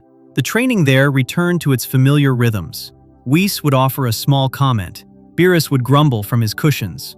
Goku would spar with Vegeta, and the two of them would push each other through the same exercises they had done many times before. The setting that had once held the first lessons of Ultra Instinct now held the slower work of patience. Whis did not press Goku to reach the silver light during these visits. He let the Saiyan find his own pace, and the pace stayed humble. Goku worked on his ordinary forms. He sharpened his control over Super Saiyan Blue. He revisited the small details of his stance, his breathing, his timing. The work of a fighter who had stopped chasing the highest peak and had returned to the careful tending of the rest of his foundation. Goku's struggle with the form during this stretch had a private quality to it. The show often placed him alone during these scenes. He sat on the edge of cliffs and watched the wind move across the grass. He stood in fields under quiet skies and tried to feel his body without naming the feelings. He sparred with shadows and found that his body still moved on its old rhythms, with the mind still firmly in the driver's seat. The state did not come. The other warriors of Earth during this same stretch lived their own quiet lives. Gohan returned to his work as a scholar and a father. Piccolo continued his careful watch over Pan, the granddaughter of Goku, who was just beginning to walk and to show small flashes of the Saiyan strength inside her. Krillin lived with 18 and their daughter Marin. Master Roshi kept his small island home. Tien trained alone in his usual remote spots. The world that had been saved by the closing of the Tournament of Power went back to its ordinary business, and the warriors who had carried that closing settled into the small rhythms of their personal lives. The cosmic scale of the previous arc gave way to a domestic scale, and the silence around Ultra Instinct sat inside that softer setting like a quiet question waiting for its answer. A small detail from this period deserves a gentle pause. Goku, despite the frustration of failing to reach the form, did not lose his cheerful nature. He did not slip into bitterness. He did not begin to resent the path. He treated each failed attempt with the same easy humor he treated everything else. He laughed at himself. He scratched the back of his head. He went home and ate. He came back the next day and tried again. The character remained steady under the pressure of a power he could not summon.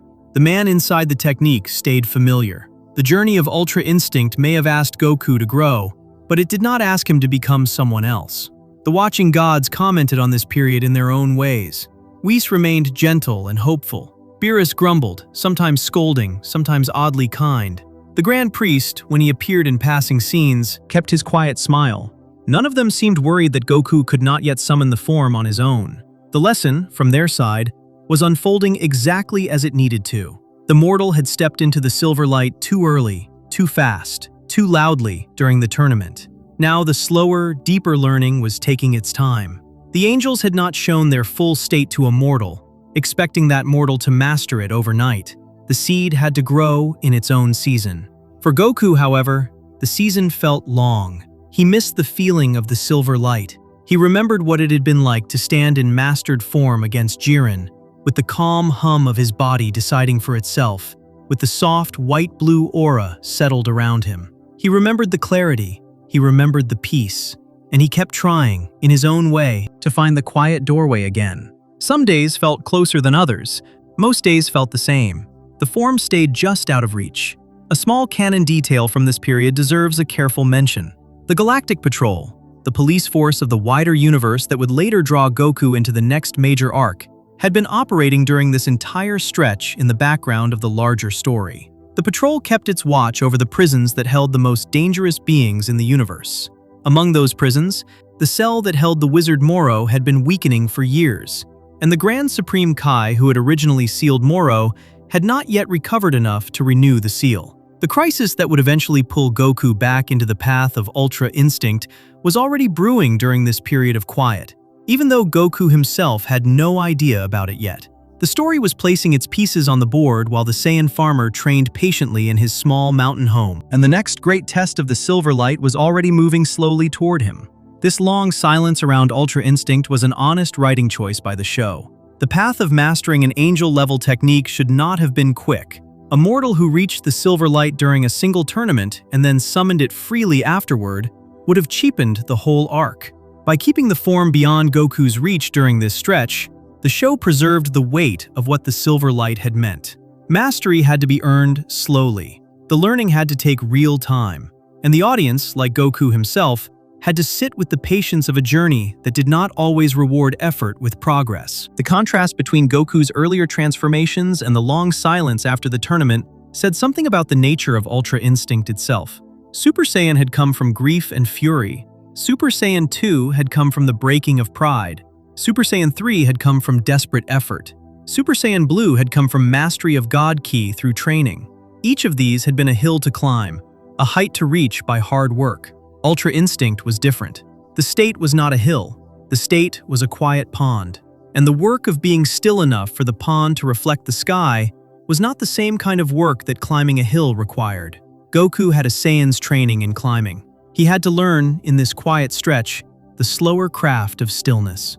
The full canon picture of this in-between stretch carries a soft truth inside it. The silence around Ultra Instinct was not empty time. The silence was a setting in which Goku, the warriors of Earth, and the wider universe all continued their work in different ways. The form stayed quiet because the form was waiting for the right teacher and the right test. Both were already being prepared. In a far corner of the galaxy, where a young angel in disguise walked among the officers of the Galactic Patrol, watching the mortals he served beside with patient eyes. The films and side adventures of this period showed Goku adjusting his expectations. He stopped trying to summon the form during easy fights. He stopped reaching for it in moments of frustration. He began to accept, slowly, that the Silver Light would arrive when he was ready, and not before. The acceptance softened him. The acceptance also prepared him. The next great chapter of his journey, in the manga arc that would carry the Ultra Instinct story forward, would arrive with a teacher he did not yet know about. His path was not finished.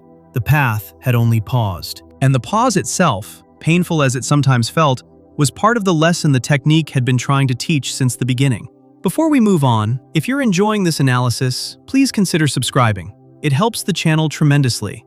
The long silence after the tournament has settled across Goku's training, and the silver light he once stood inside has stayed quietly out of reach across all his ordinary efforts to call it back.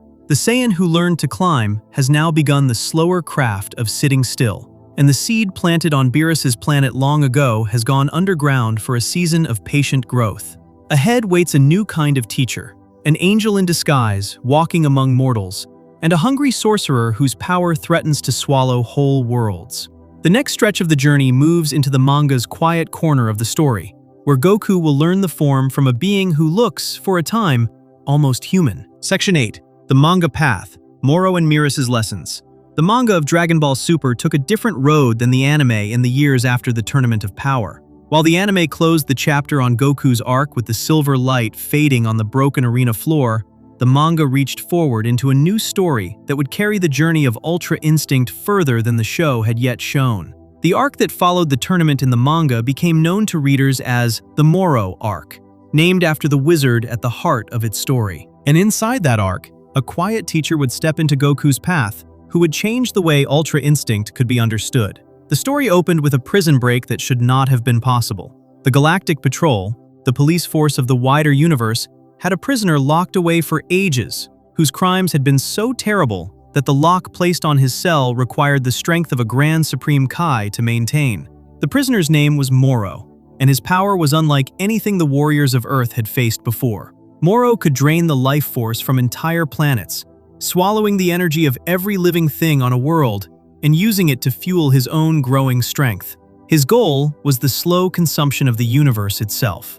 The Galactic Patrol came to Earth seeking help. Two officers in particular arrived at Capsule Corporation, and the pair struck the audience as a strange match from the very first scene. One was a small alien officer with an old, soft voice, eager and cheerful. The other was a tall, calm figure who looked like a young human man dressed in the dark uniform of the Galactic Patrol, with a quiet seriousness that did not match the nervous chatter of his partner. His name was Maris.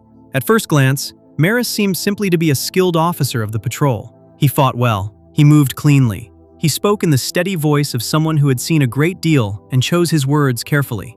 None of the warriors of Earth knew, at the start, that Maris was something far more than he appeared. The truth would be revealed slowly across the arc, in small details and quiet hints, until at last the full weight of who he was settled on the audience and on Goku himself. Maris, as the arc would gradually show, was an angel. More than that, Maris was an angel trainee, the younger brother of Whis. He had taken on a mortal-looking form to walk among the warriors of the lower realms, and he served the Galactic Patrol as a kind of long, quiet observation, rather than as a normal officer. The role allowed him to study mortals up close, to learn their ways, to understand the species he had been told about but rarely walked beside. The Grand Priest, his father, and the highest-known practitioner of Ultra Instinct, oversaw this training from a distance, watching Maris grow into an angel of his own. When Goku finally crossed paths with Maris and learned, in pieces, who his new acquaintance truly was, the Saiyan's reaction was the kind of open delight he so often carried. A new teacher. A being who already knew the technique of the silver light. A chance to finally close the gap between the form he had touched at the tournament and the form he had been unable to summon since. Goku asked, in his usual cheerful way, if Maris could train him. Maris, after some careful thought, agreed. The training that followed was different in shape from any training Goku had done before. The hyperbolic time chamber, that famous room inside Kami's lookout where 1 year passed inside for every day in the outside world, became the setting. Goku entered the chamber with Maris, and the two of them sealed themselves inside for what would be, by the chamber's strange clock, a long stretch of focused practice. The fighter who had spent his life learning to climb was about to learn, at last, the slower craft of being still. Maris did not push Goku in the way Goku was used to. The training did not begin with sparring. The training began with sitting. Maris had Goku sit and breathe and listen to his own body without trying to direct it. The exercises looked, from the outside, almost laughably simple. A grown Saiyan warrior, the strongest mortal of his world, sat cross-legged on a white floor and tried to notice his own heartbeat without thinking about it. The simplicity was the point. The state of Ultra Instinct lived underneath the layers of effort that ordinary training built up. To reach the state, those layers had to be set down rather than climbed. The lessons spread out across many quiet days. Maris taught Goku to feel the difference between the body acting from thought and the body acting on its own. He taught him to notice the small delay that lived inside every ordinary punch, the brief pause where the mind sent its order down to the limbs before the limbs could move. He taught Goku to find that delay and, with great patience, to let it shrink, not by forcing the body to move faster, by allowing the mind to step out of the way. Sparring did eventually enter the training, and the sparring itself became a teaching tool. Maris moved with the same effortless grace that Whis had shown long ago on Beerus's planet. Every punch Goku threw passed through empty air. Every kick missed its target. The Saiyan grew frustrated at first, in the way Goku always did when a problem refused to yield to direct effort. Maris stayed patient through the frustration. Each missed strike was a lesson. Each clumsy movement was a chance to notice exactly where the mind had inserted itself between the body and its work. Slowly, across the long stretch of chamber training, something began to settle into Goku that had not been settled before. The sign form, which had only flickered into life under the storm pressure of the tournament, began to come more easily under Beerus's calm guidance. Goku could now slip into the early stage of the technique through quiet practice, rather than through battlefield panic. The state was no longer a guest who arrived only during emergencies. The state was beginning to become a friend who would visit when invited. The lessons Beerus offered carried a different flavor from the lessons Whis had given on Beerus's planet. Whis had taught the philosophy gently and let Goku and Vegeta find their own way into the practice. Maris, walking among mortals as a fellow officer of the patrol, taught with more direct and ground-level guidance. He would correct Goku's posture in the middle of a meditation. He would step into a sparring exchange to show, with his own body, exactly how the motion was supposed to feel. The teaching was warmer in a way that suited the closer rank of teacher and student. Through the lessons, Maris also planted ideas that the manga would carry forward into later arcs. He spoke to Goku about the difference between sign form and mastered form, and about the deeper question of what a mortal could truly hope to hold. The mastered state, Maris explained, was something a mortal could reach only through long and patient growth, and even then only for short periods at a time. The path was not closed. The path, however, would be slower than the dramatic single-tournament rise the audience had watched in the anime. Maris had his own quiet limit during this training. As an angel trainee, he was bound by rules that ordinary mortals were not. The angels of the 12 universes had a long and strict code that governed how much they could interfere in the affairs of the lower realms. To act beyond a certain line carried a price that even an angel could not refuse to pay. Goku did not yet understand this fully during the training. The audience felt it, however, in the way Beerus paused at moments, in the way he chose his words carefully, in the way the Grand Priest sometimes appeared in passing scenes and watched his son's choices with quiet eyes. The fight against Moro, when it finally arrived, came in stages. The wizard had grown enormously in power by the time the warriors of Earth and the patrol caught up to him. He had drained planets. He had absorbed the strength of beings beyond ordinary measure. Goku, with his new training under Beerus, faced Moro at first with the sign form steadier than it had ever been before. The form held longer. The strikes landed cleaner. The Saiyan moved with a calm that even Vegeta, who was busy on his own different journey across the same arc, paused to acknowledge from a distance. Yet Moro grew stronger as the fight unfolded, and the moment came when Goku's training reached the edge of what it could carry him through. The wizard was simply too vast a threat to be ended by sign form alone. Goku was pushed into a corner where the question rose again. The same question that had risen long ago against Jiren. Could he reach the deeper state, the silver hair and silver eyes, the full mastered form, when his body and his mind were finally aligned? In the closing stretch of the Moro fight, Goku did manage to step back into mastered Ultra Instinct. The silver hair returned, the silver eyes settled, the calm white-blue aura rose around him. The form that had taken a spirit bomb explosion to wake during the tournament now answered, after long training, to a steadier kind of summons. The arrival was not as dramatic as the first time. The arrival was earned, however, in a way that the first time had not been.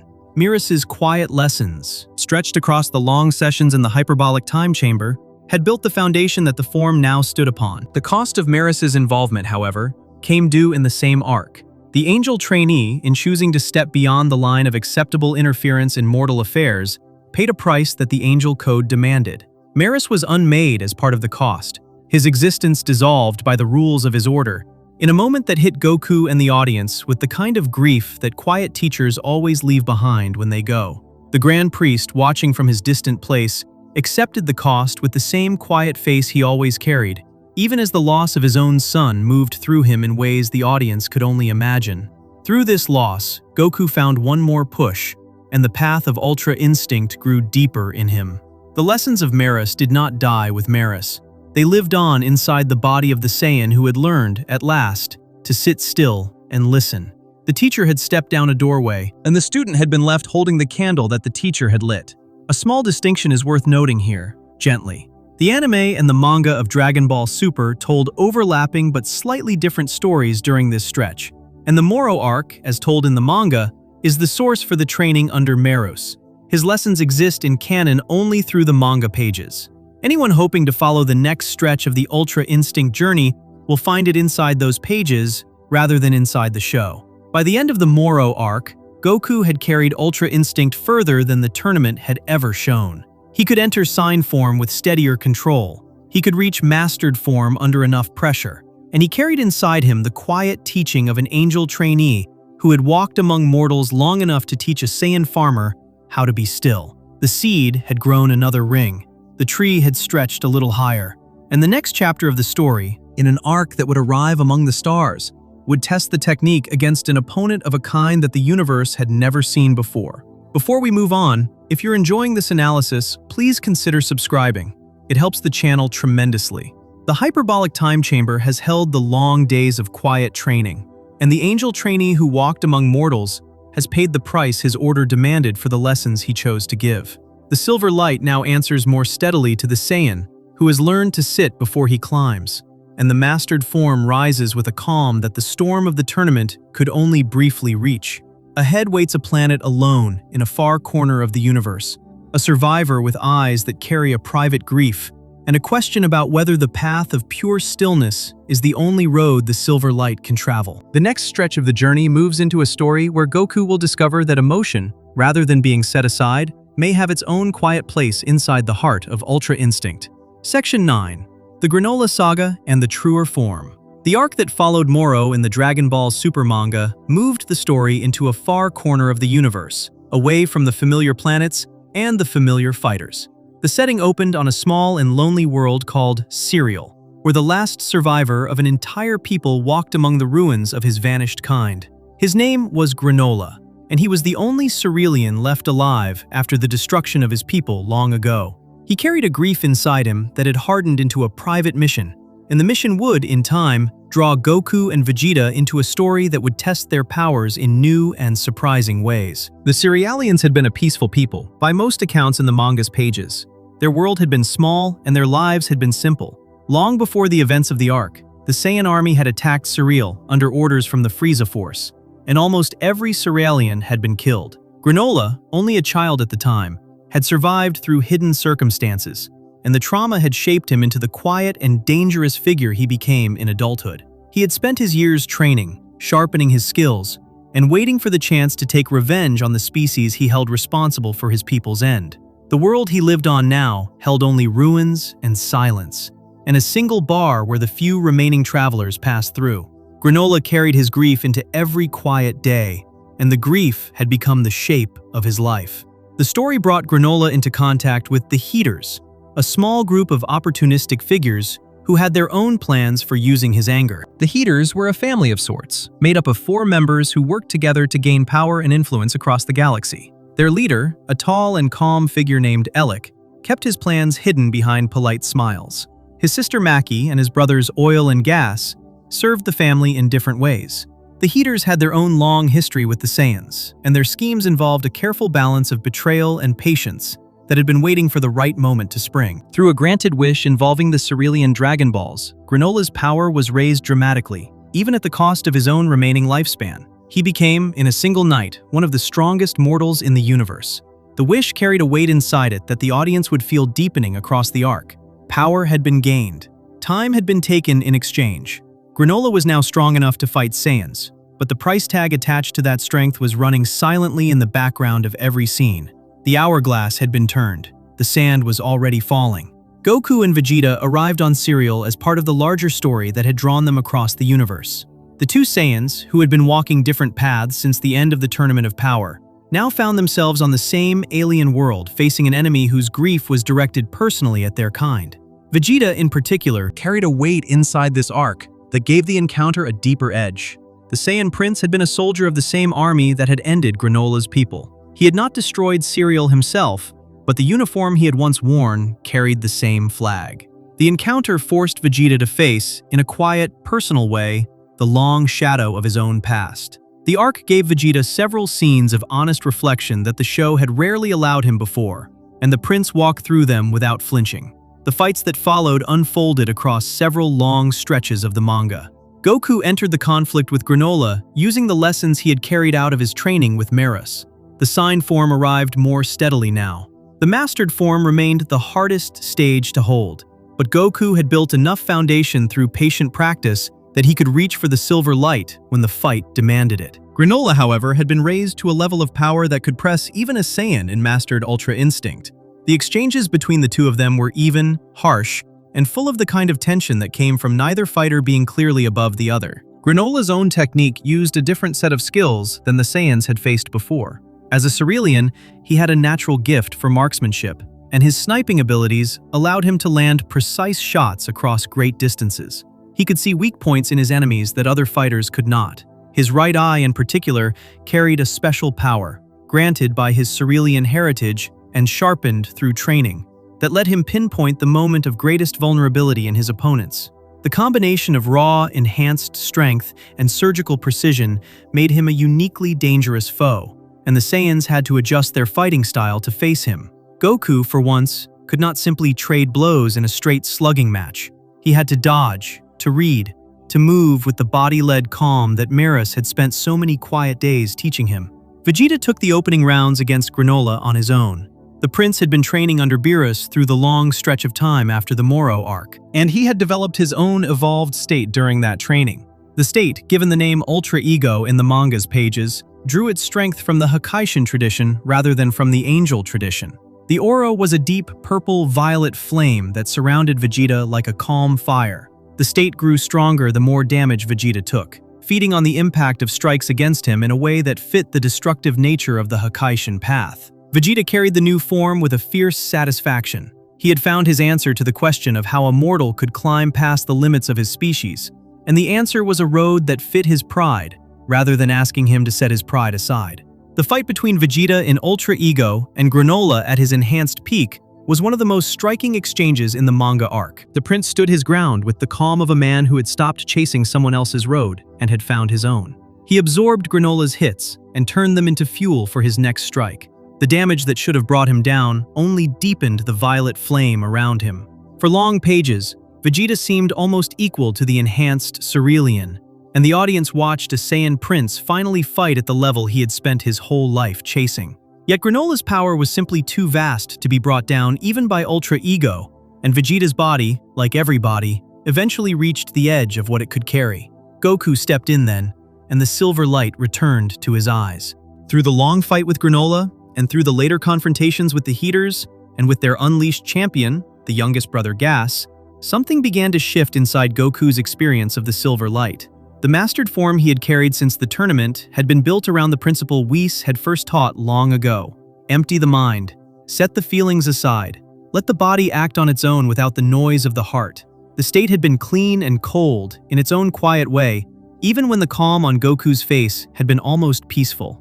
In the heat of the new fights, however, Goku began to access something different. The shape of the form itself looked altered when he reached for it during these chapters of the manga. The silver hair stayed silver, the eyes stayed silver, but the aura around him took on a new quality.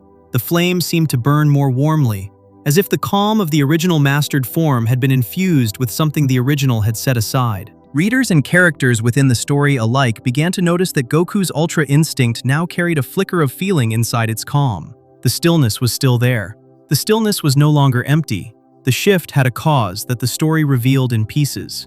Goku had been pushed, during these fights, to a place where the cold version of the form was no longer enough on its own. Granola's power and later Gas's power exceeded what a perfectly empty mastered Ultra Instinct could handle in Goku's mortal body.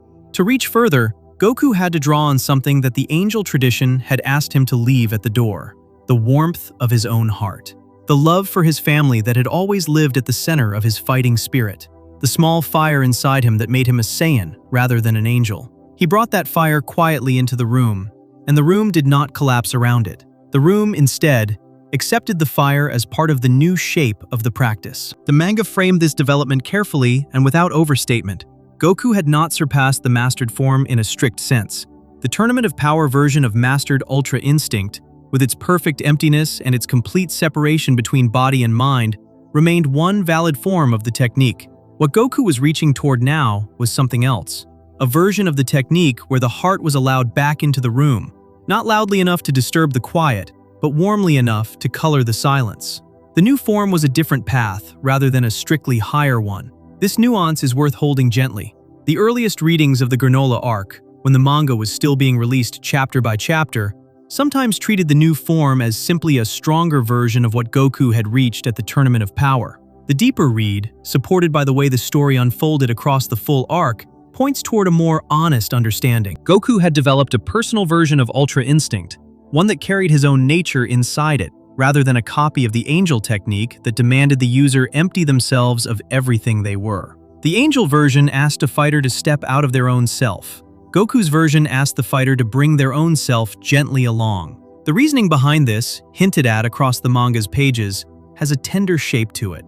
Goku is not an angel. Goku is a Saiyan who loves his family, his friends, and the joy of a hard fight. Asking him to set all of that aside in the moment of his greatest power went, in some quiet way, against the grain of who he was. The cleaner, mastered form he had reached at the tournament had worked because it had been forced into him by overwhelming pressure. The state had been borrowed from a tradition that did not match his nature. The new path he found in the Granola arc let him hold the silver light in a shape that fit his own heart more closely. The light, in this version, did not require the warmth of his soul to be set down at the door. Whis himself, during the arc, made a quiet observation about Goku's progress that supported this reading. The Angel had often spoken in earlier arcs about the strict separation between body and mind that the original technique demanded. In the Granola arc, however, Whis seemed to acknowledge that Goku had taken the technique somewhere the Angels themselves had not quite anticipated. The student had used the teaching as a starting point, and had then walked off in his own direction with it. The teacher's quiet reaction was not disapproval. The reaction held a small note of curiosity, as if even the Angel was watching to see where this new path might lead. The fight against Granola moved through several stages, and the encounter with Gas after the Heater's interference pushed both Saiyans further still. Gas had been granted his own wish on the Cerulean Dragon Balls, becoming the strongest warrior in the universe in that moment, and the fight against him stretched across many chapters of the manga. The youngest Heater brother proved a fierce and adaptable opponent, and even the combined efforts of Goku in his new form and Vegeta in Ultra Ego could not bring him down quickly. The contest pushed both Saiyans to the edge of what their new states could hold, and the cost on their bodies was visible across the pages. Vegeta, walking his own path, used the techniques he had been learning from Beerus and reached his own state of evolved power, which the manga gave its own name and visual shape. The two Saiyans, who had grown into different fighters along different roads, both carried their final forms into the closing exchanges of the arc. The contrast between them said something quiet and clear. The path of Ultra Instinct and the path of the Hakaishin technique were not competing answers to the same question. They were separate answers to separate questions. Each Saiyan had found the road that fit who he was, and each road carried its own kind of light. Goku carried the silver. Vegeta carried the violet. Together, the two of them stood for the two great traditions of the higher realms. Each tradition embodied an immortal body that had chosen its road with care. The manga showed the strain of the new forms on both fighters. Goku's personal Ultra Instinct, while warmer than the cold, mastered form, still carried a heavy cost on his body. He could not hold it forever. The fight against Gas in particular pushed him to the edge again, and even the new form needed help from his allies to bring the threat to its end. The pattern that had been set at the Tournament of Power continued in spirit. Goku at his strongest is rarely a finisher who closes the contest alone. The story of Ultra Instinct, in every arc that uses it, has been a story of a fighter pushing the door open wide enough for others to step through with him. The closing stages of the Gas fight included contributions from several other figures, in keeping with the manga's pattern of multi-fighter resolutions. Frieza himself returned to the story in this arc, having spent the long, quiet stretch since the Tournament of Power training in his own private way, and his arrival reshaped the final exchanges. The arc ended with revelations that complicated what the audience had thought they understood about the Heaters, about Granola's people, and about the long shadow of the Saiyan army's old crimes. The story did not tie itself off cleanly. The story left several threads open, in the way a manga that is still being written naturally must. Granola himself underwent a quiet softening across the arc. His grief did not leave him. The wound of his lost people did not heal by the end. But his understanding of the situation grew more complicated, as he came to see that not every Saiyan was the same as the soldiers who had ended his world. Vegeta, in particular, met him with a kind of honest acknowledgement of the past that surprised both of them. The arc did not offer easy forgiveness. The arc offered something more honest, which was the slow recognition that the children of cruel histories could choose, in their small ways, not to repeat the patterns of their parents. The last Cerealian and the Saiyan prince stood across from each other at the close of the arc, as two beings who had finally seen each other, even if the seeing did not undo any of the harm that had brought them together. The full extent of what Goku's personal version can do, and how it relates to the angel tradition that gave birth to the technique, remains partly open. The story is still being written, and any claims about the upper limits of this path must stay tentative until the manga continues to reveal them. Honesty about that limit is itself part of what the story has been teaching, all the way from Whis' first quiet lessons on Beerus's planet. By the closing of the Granola arc, Goku stood as a fighter who had carried Ultra Instinct further than any mortal in the show's history. He had touched the sign form, settled into the mastered form, learned the patient discipline of an angel trainee, and finally found a personal version of the silver light that brought his own warmth back into the room. The journey was not complete. The journey had shown instead that the technique had more rooms to it than the original tournament had hinted at, and that the path of mastery was not a single road climbing upward, but a wider field with many possible directions inside it. Before we move on, if you're enjoying this analysis, please consider subscribing. It helps the channel tremendously. The lonely world of Cereal has held the long fights with the last of its people, and the silver light of Goku's Ultra Instinct has taken on a warmer color than the cold mastery of the tournament floor ever showed. The personal version of the technique has revealed that emotion need not be the enemy of stillness, and that a Saiyan heart can travel inside the calm rather than be left at the door. Ahead waits the larger view, the wider place of the silver light inside the order of the multiverse, and the quiet hierarchy of beings who know this technique better than any mortal will likely ever know it. The next stretch of the journey moves into the highest realms of the lore, where the Grand Priest stands watching from above, and a small farmer from Earth has carried himself step by step into a room that even gods are still learning how to enter. Section 10. The place of Ultra Instinct in the larger universe. The story of Ultra Instinct sits inside a much larger picture than any single fight or any single arc can show on its own. To understand the full shape of the technique, the lens has to widen until it takes in the whole order of the multiverse, as Dragon Ball Super has revealed it across its long run. The technique belongs to a hierarchy of beings whose ranks reach far above ordinary mortals, far above even the gods who watch over individual planets, and into the highest seats of the cosmic order itself. The silver light is not, in the end, simply a power. The silver light is a sign of where a being stands in a quiet ladder of strength that climbs up through the universes themselves. At the top of that ladder, in the part of the story that has been shown so far, sits Zeno, the king of all. Zeno is the small, childlike figure who rules over the whole multiverse and who holds the power to erase universes with a thought. The character looks almost like a small child in flowing robes, with round eyes and a soft face. His appearance hides a power so vast that even the Hakaishin and the angels treat his moods with great care. Below Zeno stands the Grand Priest, who serves as the king's right hand, and whose role across the multiverse is one of quiet oversight and gentle command. The Grand Priest carries a calm weight in every scene he appears in. He is the father of the angels of all 12 universes. Whis, Vados, Mirus, and the other angels who serve the Hakaishin all trace their lineage back to him. He wears the robes of an angel, with the same blue-gray skin and silver hair that mark the rest of his line. His face holds a small, almost permanent smile that does not change much across his appearances. The smile is not cold. The smile is simply settled, the way the smile of a being who has watched the universe's turn for ages would naturally settle into stillness. In the lore of Ultra Instinct, the Grand Priest stands as the highest known practitioner of the technique shown in canon so far. The angels themselves all carry the state naturally, but among them the Grand Priest sits at the top of the order. Whis has spoken about his father's mastery of the technique in tones of careful respect. The smile on the Grand Priest's face during the Tournament of Power, when Goku first stepped into mastered Ultra Instinct, was the smile of a teacher seeing a student do something that the student should not, by ordinary measures, have been able to do.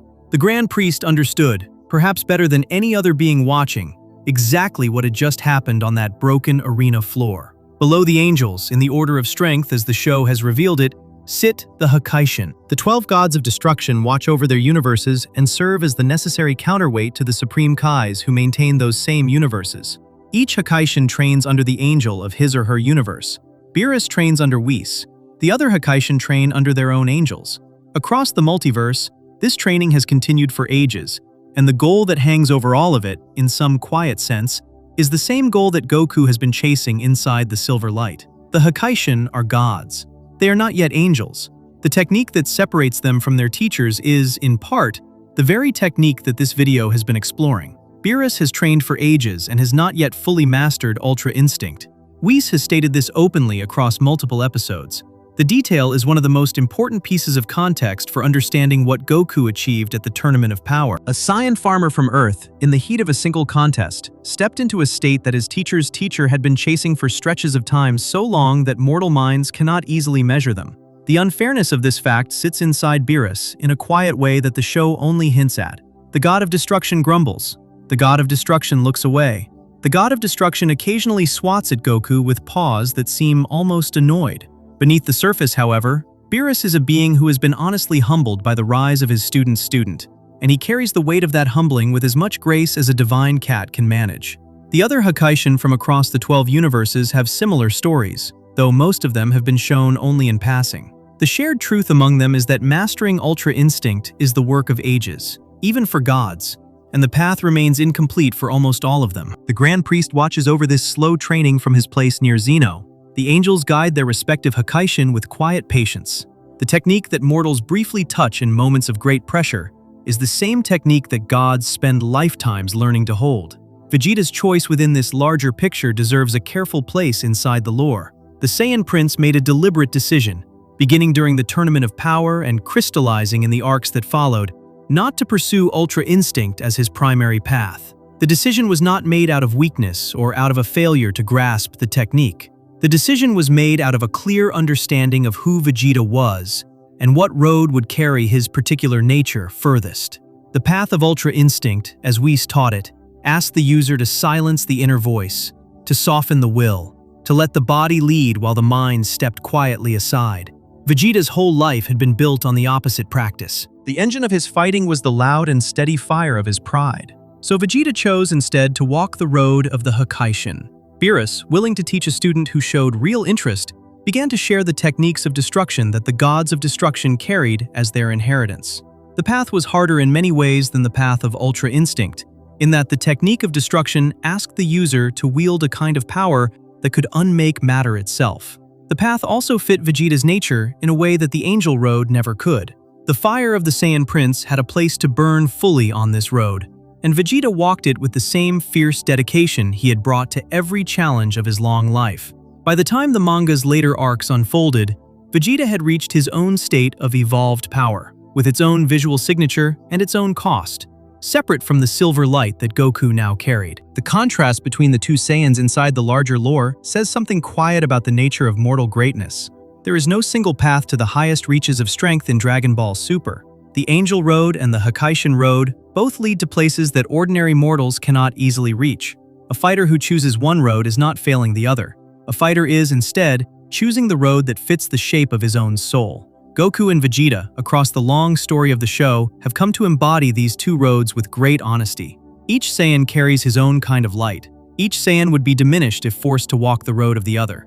The deeper question of where Ultra Instinct can ultimately lead remains, at the time of this video's research, an open one. The manga continues to release new chapters, and the journey of the silver light in Goku's hands is not yet finished. The personal version of the technique that emerged during the Granola arc has hinted at directions the story may yet explore. The relationship between the mortal user and the angel tradition that gave birth to the technique has been opened gently, and the limits of that relationship have not been fully drawn.